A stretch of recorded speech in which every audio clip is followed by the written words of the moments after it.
దేశ రాజధాని ఢిల్లీలో తెలంగాణ బీజేపీ నేతలు పర్యటిస్తున్నారు. హస్తినాలో రెండో రోజు కేంద్ర మంత్రి కిషన్ రెడ్డి, జాతీయ ఉపాధ్యక్షురాలు డీకే అరుణ, లక్ష్మణ్, బండి సంజయ్, ఈటెల రాజేందర్, సునీల్ బన్సల్, చంద్రశేఖర్ తివారీ సమావేశమయ్యారు. పార్లమెంట్ ఎన్నిక ప్రక్రియలో భాగంగా చేపట్టాల్సినటువంటి కార్యక్రమాలపై చర్చించారు. ఇక లోక్సభ అభ్యర్థుల ఎంపికపై కసరత్తు చేసిన నేతలు ఏకాభిప్రాయం ఉన్న స్థానాల్లోని అభ్యర్థుల లిస్టును కేంద్ర ఎన్నికల కమిటీకి పంపించాలని నిర్ణయించారు. ఈ మేరకు పెద్దపల్లి, నాగర్ కర్నూల్, వరంగల్, మహబూబాబాద్, నల్గొండ, ఖమ్మం నియోజకవర్గాల్లో ఇతర పార్టీల నుండి వచ్చేవారు ఎవరైనా ఉన్నారా అనే దానిపై బీజేపీ నేతలు చర్చించారు. ఇప్పటికే బీజేపీ నేతలతో కాంగ్రెస్, బీఆర్ఎస్ బడా నేతలు టచ్లో ఉన్నట్లు టాక్ వినిపిస్తుండటంతో అభ్యర్థుల ఎంపిక కసరత్తు కీలకంగా మారింది. మరోవైపు ఆదిలాబాద్ పార్లమెంట్లో కొత్త వ్యక్తిని బరిలో దించే అవకాశం ఉన్నట్లు తెలుస్తుంది.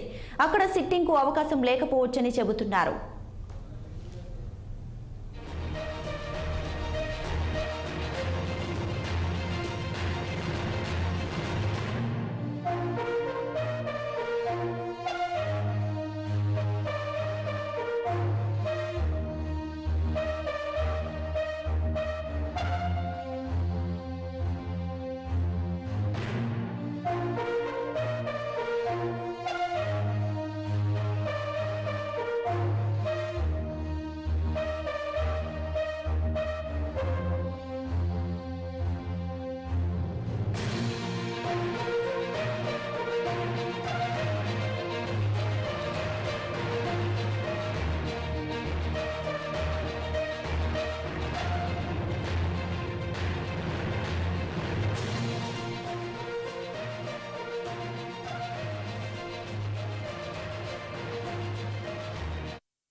దేశ రాజధాని ఢిల్లీలో తెలంగాణ బీజేపీ నేతలు పర్యటిస్తున్నారు. హస్తినాలో రెండో రోజు కేంద్ర మంత్రి కిషన్ రెడ్డి, జాతీయ ఉపాధ్యక్షురాలు డీకే అరుణ, లక్ష్మణ్, బండి సంజయ్, ఈటెల రాజేందర్, సునీల్ బన్సల్, చంద్రశేఖర్ తివారీ సమావేశమయ్యారు.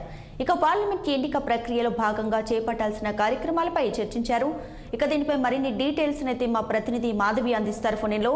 మాధవి, చెప్పండి, రెండో రోజు తెలంగాణ బీజేపీ నేతలు ఢిల్లీలో పర్యటిస్తున్నారు. దీనికి సంబంధించి ఫుల్ డీటెయిల్స్ ఏంటి? దీపిక, పార్లమెంట్ ఎన్నికల ముఖ్య ధ్యేయంగా పెట్టుకున్న బీజేపీ నాయకులు మాత్రం నిన్న ఢిల్లీకి వెళ్లడం జరిగింది. ఈ రోజు వారి పర్యటనలో భాగంగానే అక్కడ బీజేపీ నేతలు ఎవరైతే ఉన్నారో మన బీజేపీ కీలక నేతలు కిషన్ రెడ్డి, లక్ష్మణ్, ఈటెల, బండి సంజయ్, ధర్మపురి అరవింద్, వీళ్ళందరూ కలిసి కూడా ఎంపికపై కూడా హైకమాండ్ చర్చలు జరిపించడానికి అని చెప్పేసి ఢిల్లీ వెళ్లడం జరిగింది. అక్కడ ఏ నేతలు ఎక్కడెక్కడ నుంచి ఎవరెవరి అంగీకారం ఏంటి అని దాన్ని తెలుసుకోవడానికి అక్కడ వీరు మీటింగ్ పెట్టినట్టుగా తెలుస్తుంది.